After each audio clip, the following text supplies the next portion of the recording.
మా బాల్కనీ గార్డెన్లో పెట్టుకున్న బ్రహ్మకమలం చెట్టుకి చాలా మొగ్గలు వచ్చాయని ఇంతకు ముందు వీడియోలో కూడా షేర్ చేశాను. నేను చూపించిన టైంలో ఆ మొగ్గలు అయితే చాలా చిన్నగా ఉన్నాయి. ఇప్పుడైతే బాగా ఎదిగిపోయాయి.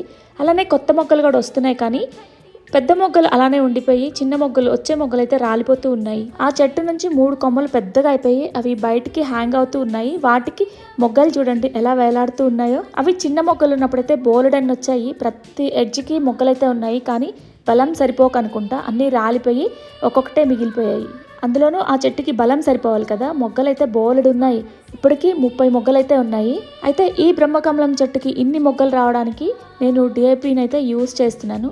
అది ఎలా యూజ్ చేయాలి అనేది ఒక లాంగ్ వీడియో అయితే అప్లోడ్ చేశాను. ఆ full video link channel name కింద అయితే ప్రొవైడ్ చేస్తున్నాను. ఇంట్రెస్ట్ ఉన్న వాళ్ళు ఒకసారి చెక్ చేయండి. మొక్క హెల్దీగా పెరగడానికి, మొక్కలు ఎక్కువ రావడానికి, అలానే నేను అబ్జర్వ్ చేసి నాకు తెలిసిన కొన్ని టిప్స్ అయితే ఆ వీడియోలో షేర్ చేశాను. ఇంట్రెస్ట్ ఉన్న వాళ్ళు please check it out and video నచ్చితే లైక్ చేయండి.